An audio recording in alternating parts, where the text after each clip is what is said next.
तो दोस्तों, यूडीआर एकेडमी में आप सभी का स्वागत है। आज हमारी पीटी 365 कल्चर का जो पार्ट हम लोग इसका रिवीजन कर रहे हैं कि छठवीं क्लास है ये, ठीक है। और हम लोग मिसलेनियस टॉपिक को यहाँ पे डिस्क्राइब कर रहे हैं, ठीक। तो उसमें अगला हमारा टॉपिक रहेगा आज का। तो पहला टॉपिक है सुर्खियों में रहे त्योहार, ठीक है।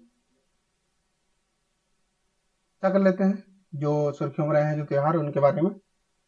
तो पहला यहाँ पे अम्बुबाची मेला, जो कि असम में लगता है, ठीक है। यह मेला 4 दिवसीय वार्षिक मेला है। यह असम की गुवाहाटी में नीलाचल पहाड़ियों के ऊपर विस्तृत कामाख्या मंदिर में लगता है ये मेला, ठीक। कामाख्या मंदिर 51 शक्तिपीठों या शक्ति अनुयायियों के प्रमुख केंद्रों में से ये एक है, ठीक। इसे देवी कामाख्या या शक्तिपीठ के वार्षिक मासिक धर्म के उपलक्ष्य में आयोजित किया जाता है, ठीक। इसे तांत्रिक अनुष्ठानों की प्रमुख पीठों में से एक माना जाता है। तो ये था अम्बुबाची मेला जो असम में लगता है, ठीक है। अगला देखते हैं कट बिहू। ये भी आपका असम में है, ठीक है। ये असम में कट बिहू फसल उत्सव मनाया गया, ठीक है। इसे कोंगाली बिहू भी कहा जाता है, ठीक है। इसे कोंगाली बिहू भी कहा जाता है। कटी का अर्थ होता है काटना। यह जो चावल की पौध के स्थानांतरण यानी रोपण के समय को दर्शाता है, ठीक। अगला देखते हैं हॉर्नबिल महोत्सव। ये एक पक्षी होता है, उसके नाम पर इसको लिया गया है, ठीक है। तो जो हॉर्नबिल जो महोत्सव महोत्सव है वो 24वां संस्करण इसका जो है प्रसारित हुआ। और नागालैंड के जो नागा विरासत गांव के किसामा में ये संपन्न हुआ है, ठीक। इस वर्ष के संस्करण के लिए संयुक्त राज्य अमेरिका, जर्मनी और कोलंबिया भागीदार देश हैं इसमें, ठीक। तथा असम भागीदार राज्य भी है इसमें। तो असम में ये मनाया गया, ठीक है। इस महोत्सव को त्योहारों का त्योहार भी कहा जाता है, ठीक है। अगला देखते हैं पुष्करालू महोत्सव। ये उत्तर प्रदेश में मनाया जाता है। तो जो तेलुगु भाषा लोगों का जो 12 दिवसीय पुष्करालू जो उत्सव है वो कहाँ मनाया गया? वाराणसी में मनाया गया, ठीक है। ये जो 12 पवित्र जो नदियां हैं ना उनके उसमें मनाया जाता है। तो पुष्करालू जो मेला है वो 12 पवित्र नदियों की पूजा को कहा जाता है इसमें, ठीक है। जिसमें भगवान पुष्कर हर 12 साल में प्रकट होते हैं, ऐसा माना जाता है, ठीक है। तो जो 12 नदियां हैं अगर आप एक बार नजर डालेंगे तो गंगा, यमुना, सरस्वती, ठीक है। और आपकी नर्मदा, गोदावरी, कृष्णा, कावेरी, भीमा, पुष्कर, तुंगभद्रा और सिंधी और प्राणहिता, ये तो 12 नदियों का यहाँ पे आपको वर्णन देखने को मिलेगा। चलिए आगे बढ़ते हैं। अगला है इसमें केर पूजा, जो कि आपके त्रिपुरा में हुआ। यह त्रिपुरा से मनाया जाने वाला एक त्योहार है जो खार्ची पूजा के 2 सप्ताह बाद मनाया जाता है। जो खार्ची पूजा मनाए जो की जाती है वहां पे उसके 2 सप्ताह बाद इस केर पूजा को मनाया जाता है त्रिपुरा में, ठीक है। इसके दौरान लोगों को आग जलाने, नृत्य करने, गाने, यहाँ तक कि जूते पहनने की भी अनुमति नहीं होती है इसमें, ठीक है। चलिए अगला देखते हैं रजो पर्व। ये आपका उड़ीसा में मनाया जाता है। यह पर्व 3 दिनों तक चलता है, ठीक है। यह वीमन हुडू जो नारीत्व का जश्न मनाने के लिए आयोजित होता है, ठीक है। यह भूदेवी यानी भगवान जगन्नाथ की जो पत्नी जी है उनके बारे में, तो उनकी पूजा पर यह आधारित है। अगला है इसमें बन्नी महोत्सव। ये आंध्र प्रदेश में आपके मनाया जाता है, ठीक है। आंध्र प्रदेश के कुर्नूलू जिले के देवरगट्टू में बन्नी महोत्सव मनाया गया। बन्नी महोत्सव में पारंपरिक रूप से प्रतिभागी देवताओं को मूर्तियों पर कब्जा करने के लिए एक दूसरे के ऊपर लाठियों से प्रहार करते हैं, ठीक है। और यह महोत्सव हर साल विजयदशमी की रात्रि में मनाया जाता है। चलिए अगला टॉपिक है हमारा जो सुर्खियों में जो खेल है तो उनके बारे में देखते हैं। पहला टॉपिक है भारत के राष्ट्रीय खेल। क्यों सुर्खियों में है जान लेते हैं। तो हाल ही में गोवा में राष्ट्रीय खेलों का जो 37वां संस्करण है उसको समापन हुआ उसका, तो उसके बारे में यहाँ पे है। तो जो राष्ट्रीय खेलों में भी ओलंपिक खेलों की तरह अनेक खेल प्रतिस्पर्धाओं का आयोजन किया जाता है यहाँ पे। इसमें भारत के अलग अलग राज्यों जैसे केंद्र शासित प्रदेशों के जो एथलीट पदक है जीतने के लिए जो है प्रतिस्पर्धा करते हैं यहाँ पे। ठीक है, अगला पॉइंट है इसमें भारतीय सशस्त्र बलों की रिपोर्ट। भारतीय सशस्त्र बलों की जो स्पोर्ट टीम है, तो services sports control board SSCB भी राष्ट्रीय खेलों में भाग लेती है यहाँ पे। ठीक है, भारतीय ओलंपिक संघ राष्ट्रीय खेलों के लिए अवधि का निर्धारण करता है और नियम कानून बनाता है। तो भारतीय ओलंपिक जो संघ है वो राष्ट्रीय खेलों के लिए जो टाइम पीरियड निर्धारित करता है और नियम कानून बनाता है इसके लिए। ठीक है, राष्ट्रीय खेलों के बारे में अगर आप देखें तो राष्ट्रीय खेलों के पहले संस्करण का आयोजन 1924 में जो अविभाजित पंजाब के जो लाहौर था ना वहां हुआ था। ठीक है, और आजादी के बाद अगर बात करें तो राष्ट्रीय खेलों के पहले संस्करण की मेजबानी लखनऊ में की गई थी। ओलंपिक तर्ज पर जो पहली बार राष्ट्रीय खेलों का आयोजन हुआ वो 1985 में नई दिल्ली में हुआ। ठीक है, बात करें 37वां संस्करण अभी का जो गोवा में हुआ है उसके बारे में चर्चा करते हैं।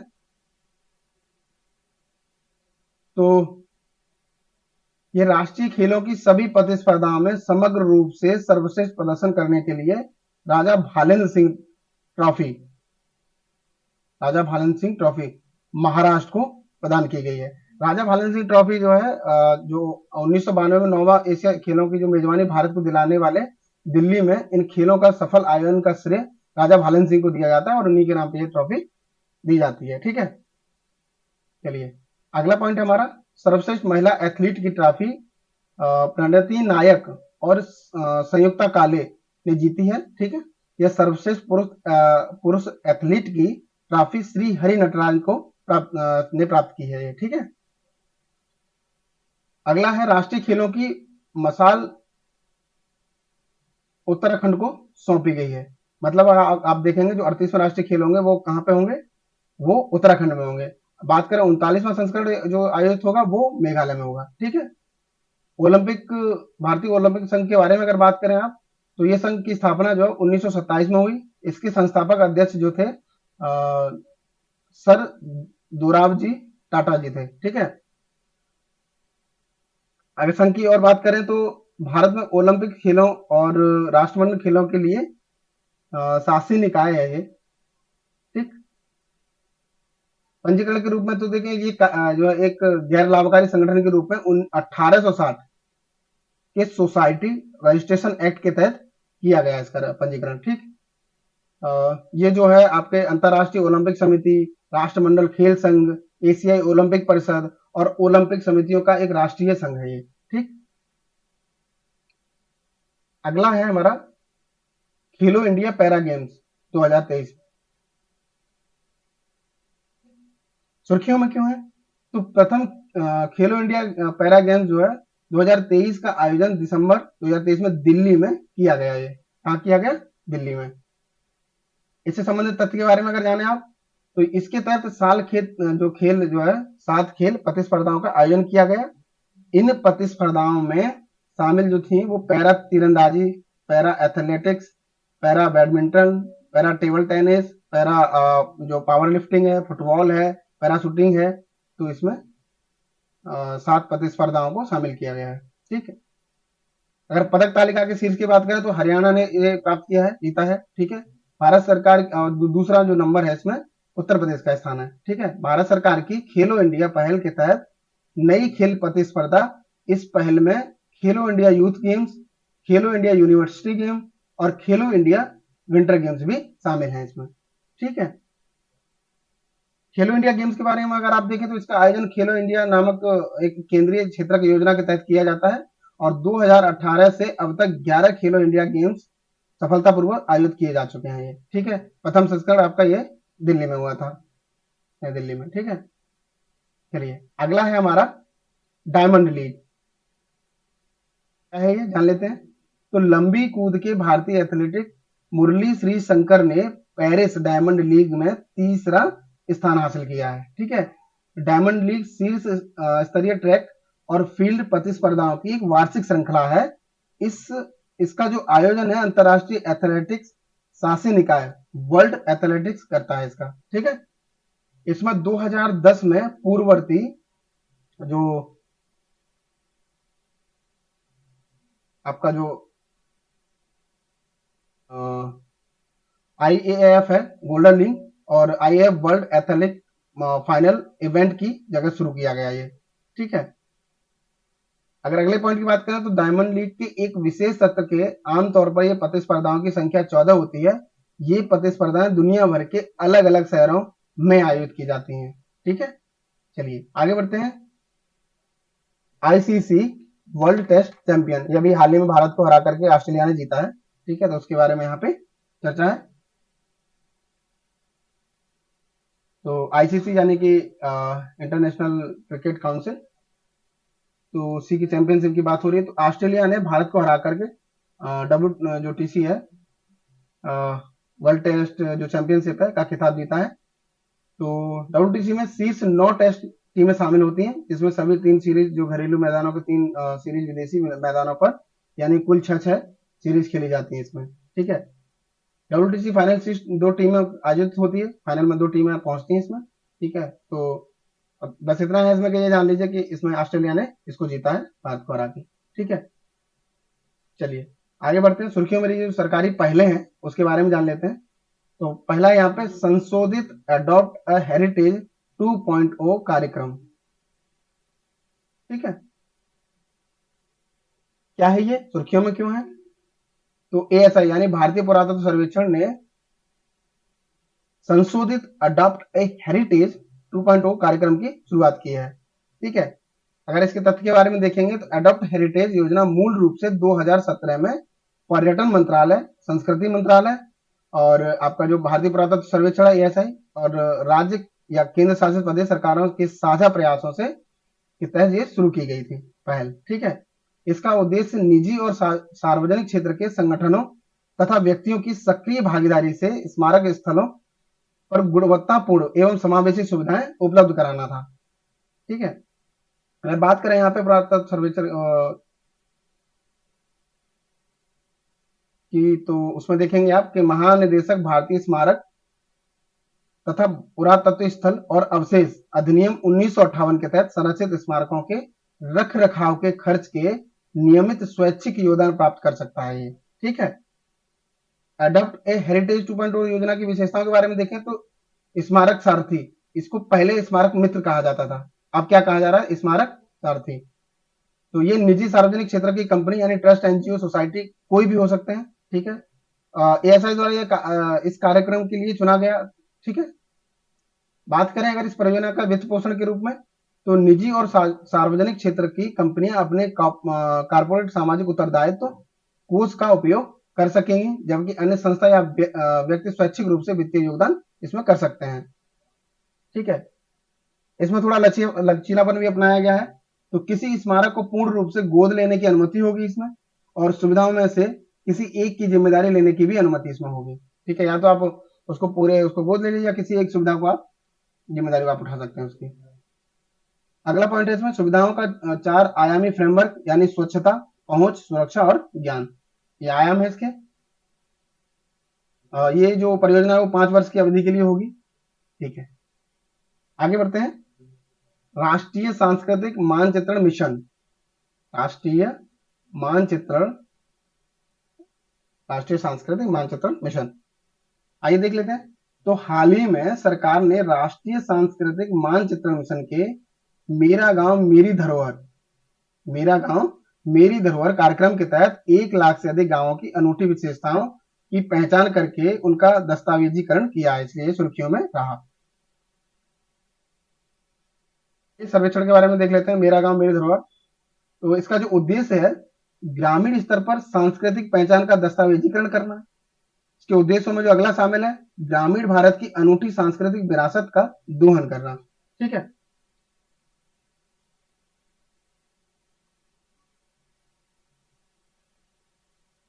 पॉइंट देखते हैं। तंत्र, सामान्य सेवा केंद्रों के जरिए ग्राम स्तर के उद्यमी जुड़ते हैं इसमें, जो स्थानीय लोगों के साथ बैठकें करते हैं। इन बैठकों के दौरान ग्रामवासी अपने गांव के बारे में रोचक तथ्यों पर चर्चा करते हैं, जिन्हें बाद में आवेदन के जरिए अपलोड कर दिया जाता है। ठीक है। इन रोचक तथ्यों में गांव के दिलचस्प स्थान, रीति रिवाज, परंपराएं, प्रसिद्ध हस्तियां, त्योहार व मान्यताएं, कला एवं संस्कृति आदि इसमें हो सकते हैं। ठीक है। समन्वय रूप में देखें तो संस्कृति मंत्रालय ने इलेक्ट्रॉनिक्स और सूचना प्रौद्योगिकी मंत्रालय के तहत साथ भागीदारी की है। ठीक है। चलिए आगे बढ़ते हैं। गांवों को व्यापक रूप से अलग अलग श्रेणियों में विभाजित किया गया है। उन्हें विभाजित करने का आधार यह है कि क्या वे पारिस्थितिक या विकासात्मक और शैक्षिक रूप से महत्वपूर्ण हैं तथा क्या वे किसी ऐतिहासिक या पौराणिक घटनाओं से जुड़े हुए हैं। तो इन श्रेणियों में इसमें विभाजित किया गया है। ठीक है।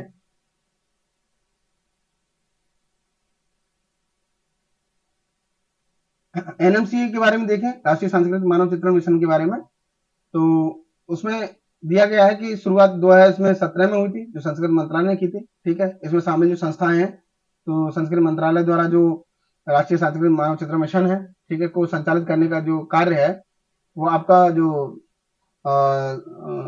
CSC यानी कि सामान्य सेवा केंद्र, ठीक है, e governance services India limited को सौंपा गया है। इस मिशन को इंदिरा गांधी राष्ट्रीय कला केंद्र के मार्गदर्शन में क्रियान्वित किया जा रहा है। ठीक है। तो ये कुछ पॉइंट थे इसके। ये जो है संस्कृति मंत्रालय के अधीन एक स्वायत्त संस्था है। ठीक है, इंदिरा गांधी राष्ट्रीय कला केंद्र, और कला क्षेत्र में अनुसंधान, अकादमिक खोज और प्रसार के केंद्र के रूप में कार्य करता है। अगर व्यापक स्तर पर मिशन के 3 महत्वपूर्ण उद्देश्य जो आप देखेंगे, तो इसमें आप देखेंगे राष्ट्रीय सांस्कृतिक जागरूकता अभियान, राष्ट्रव्यापी कलाकार प्रतिभा खोज या स्काउटिंग कार्यक्रम, राष्ट्रीय सांस्कृतिक कार्यस्थल। तो इसके जो प्रमुख 3 महत्वपूर्ण जो उद्देश्य हैं, कि मिशन है, उसके बारे में यहाँ चर्चा थी। तो मिशन के कुछ घटक यहाँ पे दिए हैं, जैसे ऐसे स्थानों की पहचान करना जहां सांस्कृतिक केंद्र या कलाग्राम विकसित किए जा सकें, सीखने के लिए वर्चुअल जो प्लेटफॉर्म का निर्माण करना, पर्यटन स्थलों के साथ साथ स्थानीय कलाकारों और गुरु शिष्य परंपरा सराहना कार्यक्रम की शुरुआत करना। तो ये मुख्य घटक के रूप में इसमें शामिल है। चलिए अगला टॉपिक है हमारा, जो भौगोलिक संकेत तक जो प्रदान किए जाते हैं, तो जीआई टैग के बारे में यहाँ पे चर्चा है। पहले थोड़ा जान लेते हैं कि जीआई टैग है क्या। तो जीआई टैग के बारे में दिया है, यह एक प्रकार का ऐसा संकेतक है जो किसी उत्पाद की पहचान उसकी विशिष्ट भौगोलिक उत्पत्ति से जोड़ता है। ठीक है। विश्व व्यापार संगठन के सदस्यों के अधिकार क्षेत्र या उनके राज्यों प्रांतों के भीतर किसी स्थानीय इलाके के उत्पादों को जीआई टैग दिया जा सकता है। ठीक है। इसे ट्रिप्स यानी बौद्धिक संपदा अधिकार के व्यापार संबंधी पहलू समझौते में परिभाषित किया गया है। ठीक। पंजीकरण के बाद जीआई टैग 10 वर्ष की अवधि के लिए मिलता है। इसकी जो अवधि होती है वो 10 साल के लिए होती है किसी भी जीआई टैग के लिए, और इसको नवीनीकृत 10 साल के लिए भी किया जा सकता है। ठीक है, 10 वर्ष के लिए अधिक के लिए नवीनीकृत इसको किया जा सकता है। भारत में जीआई टैग प्राप्त करने वाला पहला उत्पाद दार्जिलिंग चाय था। ये जिसको जीआई टैग सबसे पहले मिला, तो दार्जिलिंग चाय को मिला। दार्जिलिंग चाय को जीआई टैग 2004 में दिया गया। ठीक है। सर्वाधिक संख्या में जीआई टैग प्राप्त करने वाले राज्यों में अगर आप देखें, जो कर्नाटक, तमिलनाडु, उत्तर प्रदेश, केरल, ये राज्य शामिल है जो सबसे ज्यादा इनको जीआई टैग मिले हैं। ठीक है। भारत के सभी राज्यों को किसी न किसी उत्पाद में जीआई टैग मिला, कोई ऐसा राज्य बचा नहीं है। अगर महत्व की बात करें, तो यह टैग इसके धारकों को किसी तीसरे पक्ष के गैर मानकीकृत उत्पाद के लिए उक्त संकेतक का इस्तेमाल करने से रोकने में सक्षम बनाता है। ठीक है। हालांकि एक संरक्षित जीआई टैग उसके धारक को किसी अन्य व्यक्ति को उसी तकनीक का उपयोग करके कोई अन्य उत्पाद बनाने से नहीं रोक सकता है। ठीक है। जिसका निर्धारण उस संकेतक के मानकों में किया गया है। अगर कानून विधान की बात करें आप, तो वस्तुओं का भौगोलिक संकेतक जो राष्ट्रीय और संरक्षण अधिनियम है 1999 के तहत किया गया है, और वस्तुओं के भौगोलिक संकेतक यानी विनिमय और संरक्षण का जो अधिनियम है 2002 उसके तहत। ठीक है। व्यवस्था या तंत्र की बात करें आप, तो भौगोलिक संकेतक का जो रजिस्ट्रार है ना, तो भारत में उद्योग संवर्धन, आंतरिक व्यापार विभाग के तहत पेटेंट, डिजाइन और ट्रेडमार्क, महानियंत्रक भौगोलिक संकेत का रजिस्ट्रार कर जो है, ठीक है। आगे पॉइंट है, रजिस्ट्रार भौगोलिक संकेत रजिस्ट्री की कामकाज की निगरानी भी करता है ये, ठीक है। और जो भौगोलिक संकेत रजिस्ट्रार है ये चेन्नई में स्थित है। इसका जो क्षेत्राधिकार है अखिल भारतीय है, ठीक। सुर्खियों में जो जीआई टैग है उसके बारे में यहाँ चर्चा कर लेते हैं। उत्तर प्रदेश के जीआई टैग के बारे में जानते हैं। तो जलेसर का एक धातु जो शिल्प है, जो ठठेरा समुदाय द्वारा उत्पाद बनाया जाता है, इसको जीआई टैग में शामिल किया गया है। पारंपरिक इत्र को जो कन्नौज का है, इसको जीआई टैग मिल चुका है, ठीक है। ये भारत दुनिया का सबसे बड़ा इत्र निर्यातक देश भी है, ठीक है। कन्नौज परफ्यूम को भी भौगोलिक संकेत टैग मतलब जो है मिल चुका है इसको, ठीक है, परफ्यूम को। हाल ही में मिले अन्य जीआई टैग के बारे में अगर आप देखें तो अमरोहा का जो ढोलक है उसको, और जो ढोलक आम और कटहल और जो सागौन की लकड़ी है उससे बनाई जाती है, ठीक है। बागपत होम जो फर्निशिंग है उसको मिला है। मैनपुरी की जो तारकसी कला है उसको मिला है। और बारीक जो जड़ाई का काम किया जाता है किसके तहत, जो मैनपुरी जो तारकसी है जो बारीक काम है ये, तो अगर आप देखेंगे तो गहरे रंग की शीशम की लकड़ी पर पीतल के तारों और पट्टियों और रूपांकनों की ये बारीकी जड़ाई का काम होता है इसमें, ठीक है। चलिए आगे बढ़ते हैं। अगला है काल्पी का हस्त निर्मित कागज, इसको भी जीआई टैग मिला है। ये उत्तर प्रदेश की बात हो रही है। संभल का जो हान बोन जो शिल्प है उसको मिल चुका है। बाराबंकी हैंडलूम को मिला है जीआई टैग। और महुआ का गौरा पत्थर जो हस्तशिल्प है उसको जीआई टैग मिला है। तो ये तो उत्तर प्रदेश के जीआई टैग के बारे में। आगे जान लेते हैं कर्नाटक के। कर्नाटक में है करी ईसद आम, ये एक बहुत सुगंधित, अत्यधिक स्वादिष्ट और गूदे की जो मात्रा इसमें अधिक होती है, इसको जीआई टैग मिला है। अगला है इसमें लंबानी कढ़ाई पैच यानी थेकली, इसका नाम लंबानी जनजाति के नाम पर रखा गया है, ठीक है। इसको जीआई टैग मिल चुका है। ये पैटर्न जो डाइनिंग रफू, मिरर वर्क, क्रॉस स्टिच और ओवरलेड यानी कि जो मढ़ाई होता है इसका जो है मिश्रण इसमें होता है। तो लंबानी कढ़ाई पैच को जीआई टैग मिला है, कर्नाटक का है, ठीक है। राजस्थान की जीआई टैग के बारे में जाने तो उदयपुर का कोफ्तारी धातु शिल्प है, उसको जीआई टैग मिला है। ये सजावटी हथियार बनाने की एक प्राचीन कला है, ठीक है। इसमें जो है सोने चांदी के तारों का उपयोग करके हथियारों की जो सतहों को अलंकृत किया जाता है, ठीक है।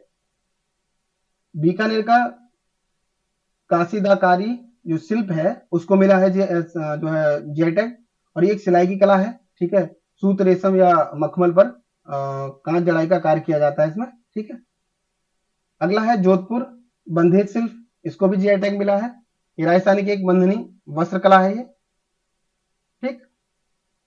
आगे इसी में है बीकानेर उस्ता कला शिल्प, यह स्वर्ण नक्काशी या स्वर्ण मनोती कला है ये, इसको जीआई टैग मिला है।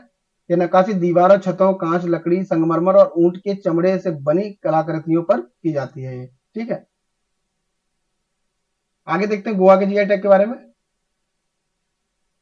मनकुरार आम है, इसको जीआई टैग मिला है। ये गोवा की मुख्य पारंपरिक फसल है ये, फल फसल, ठीक है। पुर्तगालियों ने इसका नाम मेलकोराडो रखा था, जिसका अर्थ खराब रंग होता है, ठीक है। मनकुराड में समान पीला रंग और कम फाइबर और शर्करा की जो संतुलित मात्रा होती है, ठीक है। तो ये गोवा का है। गोवा में अगर आप और देखेंगे तो गोवा बेबिंका, इसको जीआई टैग मिला है। ये एक पारंपरिक इंडो पुर्तगाली मिठाई है ये। और गोवा का काजूगिरी, इसको भी जीआई टैग मिला है, ठीक है। यह उत्तर पूर्वी ब्राजील की स्थानिक किस्म है। 1517 में पुर्तगाली गोवा इसको लेकर के आए थे। और गोवा में बागवानी फसलों के अंतर्गत आने वाले क्षेत्र में इसे सबसे अधिक क्षेत्र में उगाया जाता है, ठीक है। आगे है तमिलनाडु, इसके जीआई टैग के बारे में जानते हैं। तो मट्टी केला यानी बेबी बनाना, यह अपनी अनूठी सुगंध और शहद जैसे स्वाद के लिए विख्यात है ये, ठीक है। कम कुल घुलनशील जो सॉलिड्स कंटेंट्स है, इसे एक अच्छा शिशु आहार बनाता है, इसलिए जाना जाता है, ठीक है। आगे बढ़ते हैं। अगला है इसमें साबूदाना। तो अगला है हमारा साबूदाना। कागो सर्व नामक सहकारी समिति को उसके सेलम यानी तमिलनाडु में उत्पादित साबूदाना के लिए भौगोलिक संकेतक मिला है, इसको जीआई टैग मिला है। ठीक है, ये साबूदाना कच्चे टेपियोका यानी कसावा से प्राप्त किया जाता है। यह छोटी ठोस गोली या मोती की तरह होता है और यह सफेद रंग का होता है। ये सुपाच्य और जल्दी ऊर्जा प्रदान करने वाला होता है। ठीक है, अगला है इसी में हम लोग जो है तमिलनाडु के जो जीआई टैग के बारे में देख रहे हैं, तो इसी में अगला है उडंगुडी पन्नाग करुपट्टी। ये ताड़ का जो गुड़ होता है इसके बारे में है। तो लाल रेत के टीले पर उगाने वाले पलमायरा यानी पखिया ताड़ वृक्षों के पुष्प गुच्छ से एकत्रित ताड़ रस के से यह बनाया जाता है। ठीक है, तो इसको जीआई टैग मिला है। ठीक, मनमुद्रे मृदभांड है, इसको जीआई टैग मिला है। ये बैगई नदी के जो मनमुद्रा गांव से होकर बहती है जो बैगई नदी, ठीक है, उसी की मिट्टी से ये जो मिट्टी का उत्तम स्रोत है ये। ठीक है, उससे मृदभांड तैयार किए जाते हैं। आगे है छत्तीसगढ़ के जीआई टैग के बारे में। चलिए, तो इसमें है नगरी दुबराज चावल। 2019 में छत्तीसगढ़ के जीरा फूल चावल को भी जीआई जो संकेत जीआई टैग है दर्जा प्रदान किया गया था। इस प्रकार दुबराज राज्य की दूसरी चावल की किस्म बन गई है। इससे पहले जो है छत्तीसगढ़ के जो जीरा फूल चावल है उसको जीआई टैग मिल चुका है। ठीक है, और इसका जो उल्लेख है वाल्मीकि रामायण में इस अनाज का संदर्भ मिलता है। ठीक है, अगला है असम। इसके जीआई टैग के बारे में देखते हैं। तो इसमें जोहा चावल है, इसको जीआई टैग मिला है। वैज्ञानिकों ने जोहा चावल की जो न्यूट्रास्यूटिकल यानी पौष्टिक औषधीय गुणों की खोज की है। साथ ही लिनोलिक लिनोलिक एसिड यानी ओमेगा 6 और ओमेगा 3 एसिड नामक दो असंतृप्त फैटी एसिड का जो पता लगाया है। ठीक है, तो जोहा चावल है, इसमें व्यापक रूप से उपभोक्ता के लिए किए जाने वाले जो सुगंधित किस्म के चावल की तुलना में ओमेगा 6 और ओमेगा 3 के बीच अधिक संतुलित अनुपात पाया जाता है इसमें। ठीक है, यह रक्त शर्करा को कम करने और मधुमेह को शुरुआत में ही रोकने के लिए प्रभावी है ये। ठीक है, चलिए आगे बढ़ते हैं।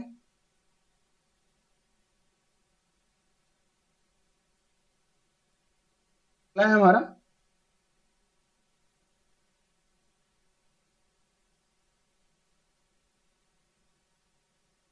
मेघालय के बारे में। तो जो मेघालय को जीआई टैग मिले हैं, तो पहला है लकाडोंग हल्दी। यह करक्यूमिन की जो उच्च मात्रा के लिए प्रसिद्ध है ये। ठीक है, इसको लाकाडोंग हल्दी को जीआई टैग मिला है। इसकी जो जयंतिया पहाड़ियों के लाकाडोंग में मानसून के महीने में काली जो जलोढ़ मिट्टी है तो उसमें इसकी खेती की जाती है। ठीक है, यह गारो जयंतिया द्वारा अपने पहने जाने वाली एक पारंपरिक क्या है ये पोशाक है ये। ठीक,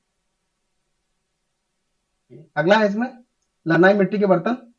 ये बर्तन जयंतिया हिल्स जिले में काली मिट्टी में बनाए जाते हैं। ठीक है, यह गारो जनजाति का पारंपरिक जो मादरक पेय है ये। ठीक है, इसे चावल से बनाया जाता है। तो लारनाई मिट्टी के बर्तन गारो चुगची। अगला है लद्दाख। लद्दाख के जो जीआई टैग है उसके बारे में यहाँ देखते हैं। सी बकथॉर्न, इसको जीआई टैग मिला है। तो लद्दाख का चौथा जीआई टैग उत्पाद है ये। अन्य तीन उत्पादों के बारे में अगर आप देखेंगे तो रकत से कारपो खुबानी और पश्मीना शॉल और लद्दाख काश नकाशी। तो ये जो कुल मिलाकर के लद्दाख में चार जगह जीआई टैग है। ठीक है, चलिए आगे बढ़ते हैं। अरुणाचल प्रदेश तो देखते हैं पहला कौन सा है। तो अरुणाचल याक चुरपी, इसको जीआई टैग मिला है।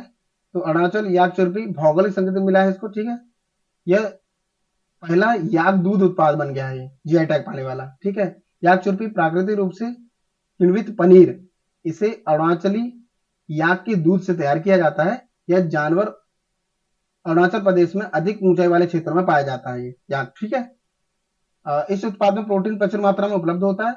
अरुणाचली याक को ब्रोक पास नामक जनजाति याक चरवाहे पालते हैं इसको। ठीक है, आगे देखते हैं उत्तराखंड की जीआई टैग के बारे में। तो चमोली, ये लकड़ी का रम्मान मुखौटा है। ठीक है, तो रम्मान एक धार्मिक त्योहार और आधुनिक जो अनुष्ठानिक नाटक है, इसका आयोजन भारत में गढ़वाल क्षेत्र में किया जाता है और यह उत्तराखंड के चमोली जिले के हिंदू समुदाय रामायण महाकाव्य पर आधारित त्योहार है ये। ठीक है, इसके अंतर्गत मुखौटा बनाने की प्रक्रिया को कलाकार पवित्र मानते हैं क्योंकि ये पौराणिक देवी देवताओं को जीवंत करते हैं। ठीक है, अगला है इसी में बिच्छू बूटी कपड़े। ये दरअसल अंदर से खोखले होते हैं, तो ये सर्दी और गर्मी दोनों में बहुत सुविधाजनक होते हैं पहनने में। ठीक है, क्योंकि एयर बबल्स बहुत अच्छे से अंदर इनमें प्राप्त रहते हैं। तो देखते हैं इसमें उत्तराखंड के बिच्छू जो बूटी कपड़ों को हिमालय बिच्छू बूटी रेशों से बनाया जाता है और इनके जो पौधे के जो रेशे हैं अंदर से खोखले होते हैं। इस कारण इसमें वायु को अपने भीतर एकत्र करने की अनूठी क्षमता होती है। इसे प्राकृतिक ताप रोधक निर्माण होता है। ठीक है, इस प्रकार यह कपड़ा सर्दियों और गर्मियों दोनों मौसम में उपयोग किया जा सकता है। ठीक है, काला भट्ट के बारे में देखें, इसको जीआई टैग मिला है। तो इसकी खेती पारंपरिक रूप से 12 अनाज कृषि प्रणाली के तहत की जाती है। 1 से 12 तक जो फसलें एक साथ उगाई जाती हैं। इसके तहत वर्षा आधारित परिस्थितियों में एक ही खेत में मिलेट्स, फलियां, दालें, अलग अलग जो किस्मों के अनाज की खेती इसमें की जाती है। यह मानव आहार में फ्लेवोन के सबसे समृद्ध स्रोतों में से एक है ये।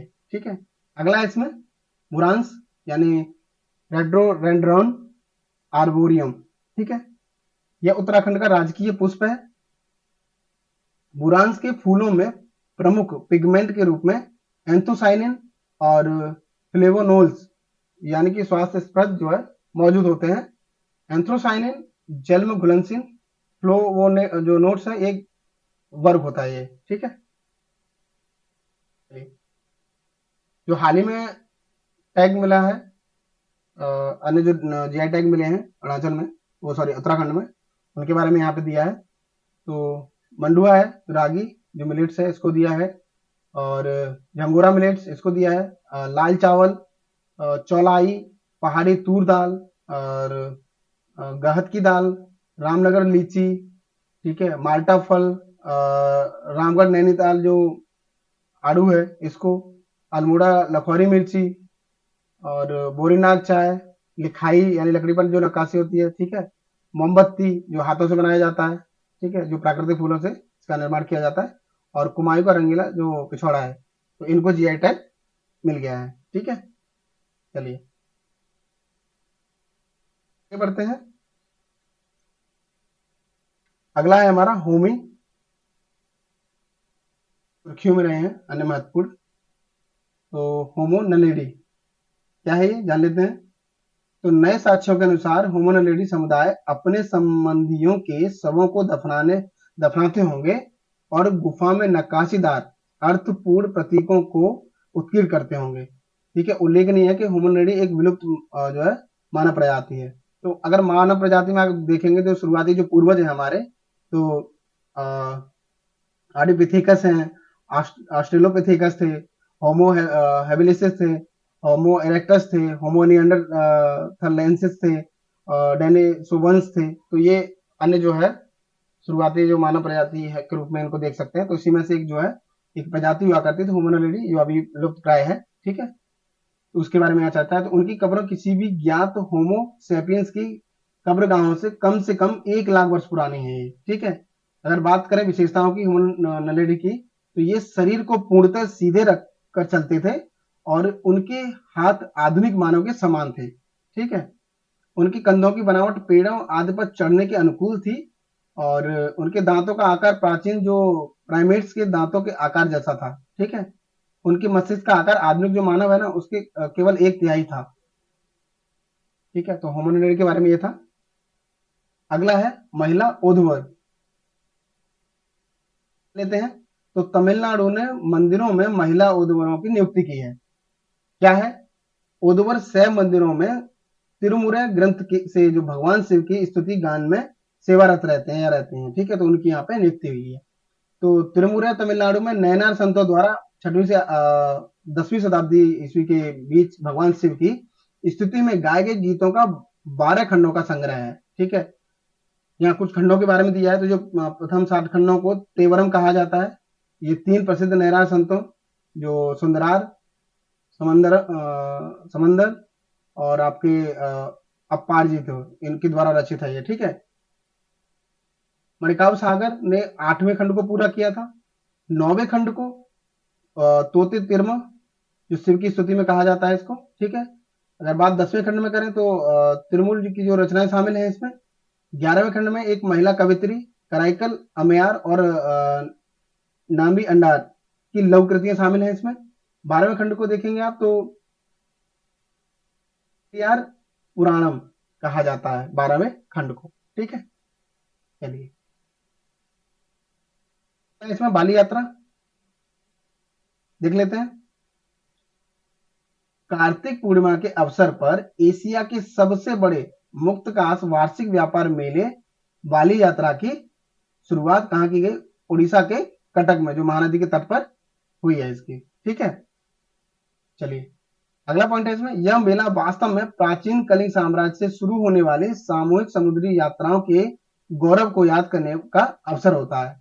इस मेले के अवसर पर लोग जो केले के थम यानी जो तना और सोला से बनी छोटी नावें नजदीकी जो तालाब और नदियों के में जो तैराते हैं इसको। ठीक है, बात करें बाली यात्रा मेले के बारे में तो यह मेला बाली यानी इंडोनेशिया के साथ उड़ीसा के ऐतिहासिक संबंधों और दक्षिण पूर्व एशियाई देशों के लिए की गई समुद्र तापीय यात्राओं की समृद्ध समुद्री विरासत का प्रतीक है ये। ठीक है, अगला पॉइंट है तपोई नामक जो कथा से भी ये जुड़ी हुई है। तो तपोई नामक जो कथा है इससे भी ये जुड़ी हुई है। इसमें नामिक भ्राता के वापस लौटने का इंतजार कर रही एक युवती की पारंपरिक स्मृति को भी याद किया जाता है। ठीक है, एक मान्यता यह भी है कि वैष्णव संत श्री चैतन्य इसी शुभ दिन पर बाली से होते हुए पुरी जाने के लिए कटक तट पर जो है उतरे थे। ठीक है, हालुकुनी ओसा या खुदरुकुनी ओसा और बड़ा ओसा इस मेले से जुड़ी कुछ खास रिवाज हैं। ये रीति रिवाज जैसे होते हैं तो ये रिवाज हैं। ठीक है, अगला टॉपिक है इसमें हमारा यूनेस्को का प्रिक्स वर्साय पुरस्कार 2023। ठीक है, चलिए देख लेते हैं क्या है। बेंगलुरु स्थित कैंपेगौड़ा अंतरराष्ट्रीय हवाई अड्डे को यूनेस्को ने 2023 का प्रिक्स वर्साय पुरस्कार प्रदान किया है। इसे दुनिया के सबसे खूबसूरत हवाई अड्डों में शामिल किया गया है। ठीक है, किसको किया गया है? तो बेंगलुरु में जो स्थित है कैंपेगौड़ा जो अंतरराष्ट्रीय हवाई अड्डा है इसको शामिल किया गया है। ठीक है, यूनेस्को 2015 से प्रति वर्ष जो है यह पुरस्कार प्रदान कर रहा है। इसके तहत विश्व स्तर पर सबसे बेहतरीन समकालीन विशेषताओं को दर्शाने वाले स्थापत्य को पुरस्कार दिया जाता है इसमें। ठीक है, पुरस्कार की आधारिक सूची में शामिल स्थापत्य इंटेलिजेंट सस्टेनेबिलिटी के सिद्धांतों पर पालन करने वाले होते हैं। साथ ही ये जो स्थापत्य परियोजनाओं पारिस्थितिकी सामाजिक और सांस्कृतिक प्रभावों को भी ध्यान में रखती है। ठीक है, पुरस्कार प्राप्त स्थापत्य लिविंग परिवेश को खूबसूरत और बेहतर बनाने की प्राथमिक जो भूमिका है का उदाहरण भी ये प्रस्तुत करते हैं। ठीक है, चलिए अगला है इसमें अभिलेख पटल जान लेते हैं। अभिलेख पटल इंटरनेट के माध्यम से भारतीय राष्ट्रीय अभिलेखागार के संदर्भ माध्यम और इसके डिजिटल संग्रह तक पहुंचने के लिए फीचर से परिपूर्ण एक वेब पोर्टल है। ठीक है, तो भारतीय जो अभिलेखागार की जो एक पहल है ये। ठीक है, इसका उद्देश्य जो भारतीय अभिलेखागार रिकॉर्ड्स को भी सभी के लिए उपलब्ध कराना है। तो भारतीय अभिलेखागार संस्कृति मंत्रालय का एक समर्थ कार्यालय है ये। यह भारत सरकार के गैर वर्तमान जो अभिलेखों के भंडार के रूप में कार्य करता है। ठीक है, चलिए अगला टॉपिक है हमारा इसमें जतन वर्चुअल म्यूजियम बिल्डर।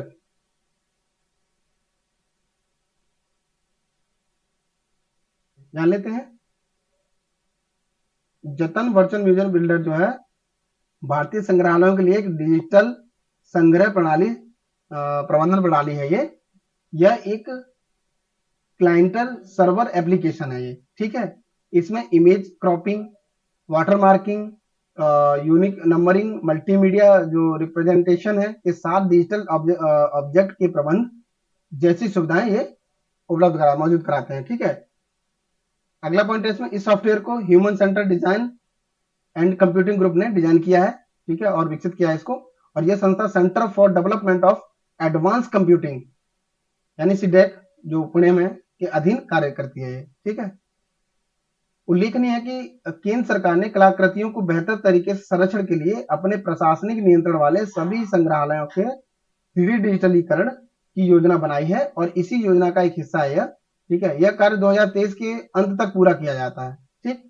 चलिए, संस्कृति मंत्रालय के दायरे में 10 संग्रहालय आते हैं और इसके अलावा भारतीय पुरातत्व सर्वेक्षण के पास महत्वपूर्ण पुरातात्विक स्थलों के निकट देश भर में फैले 44 स्थानों पर साइट संग्रहालय भी हैं, ठीक है। अगला है इसमें, संयुक्त राज्य अमेरिका ने 100 से ज्यादा भारतीय पुराअवशेष वापस किए हैं। अभी एक ट्रीटी हुई है भारत और अमेरिका के बीच में, जिसमें जो पुराअवशेष हैं एक दूसरे को सौंप दिए जाएंगे।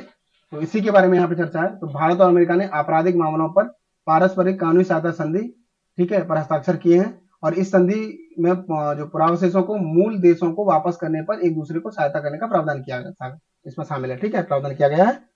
और पुराअवशेष तथा बहुमूल्य कलाकृतियां अधिनियम 1972 भारतीय पुरातत्व सर्वेक्षण के बिना लाइसेंस के पुराअवशेष वस्तुओं के निर्यात को एक दंडनीय अपराध बनाता है ये, ठीक है, ये अधिनियम है, ठीक है। इसके अलावा आप देखें तो सीमा शुल्क अधिनियम 1962 भी पुराअवशेषों के निर्यात पर प्रतिबंध लगाता है, ठीक है। इंडिया प्राइड प्रोजेक्ट के बारे में अगर आप देखें तो ये एक वैश्विक संगठन है। यह संगठन भारत की खो चुकी विरासत को फिर से प्राप्त करने में जो है समर्पित है ये, ठीक है। चलिए, इसमें एक अगला टॉपिक है वैश्विक बौद्ध शिखर सम्मेलन 2023, जान लेते हैं इसके बारे में। तो वैश्विक बौद्ध शिखर सम्मेलन 2023 नई दिल्ली घोषणा पत्र के साथ समाप्त हुआ ये, ठीक है। इस शिखर सम्मेलन का आयोजन संस्कृति मंत्रालय ने नई दिल्ली में स्थित अंतरराष्ट्रीय बौद्ध परिसंघ के सहयोग से किया। तो कहा, नई दिल्ली में। उद्देश्य के बारे में अगर आप देखें इसके, तो सम्मेलन का उद्देश्य जो है बौद्ध धर्म से संबंधित और सार्वभौमिक चिंताओं के मामलों पर विचार करने के लिए दुनिया भर के बौद्ध विद्वानों, परिसंघ जो नेताओं को और बौद्ध धर्मावलंबियों को एक मंच पर एक साथ लाना इसका उद्देश्य है, ठीक है। इस जो शिखर सम्मेलन में भारत की सॉफ्ट पावर रणनीति में बौद्ध धर्म की बढ़ती जो भूमिका है उसको रेखांकित करना भी है, ठीक है। तो ये था हमारा मिसलेनियस पार्ट, ठीक है। अभी आपका इसमें एक लास्ट टॉपिक बचा है बौद्ध धर्म, जैन धर्म। तो हम उस पर एक थोड़ा कल आपको थोड़ी डीप चर्चा इसमें कर देंगे, ठीक है। तो आज के लिए बस इतना ही। चलिए, कल मिलते हैं आपसे, लास्ट क्लास रहेगी इसकी। और आप लोग ऐसे ही लाइक करते रहिए, हमारे चैनल को सब्सक्राइब कर लीजिए, ठीक है। मिलते हैं आपको अगली क्लास में, ठीक है। तब तक आप अच्छे से पढ़ते रहिए, रिवीजन करते रहिए, ठीक है। बाय।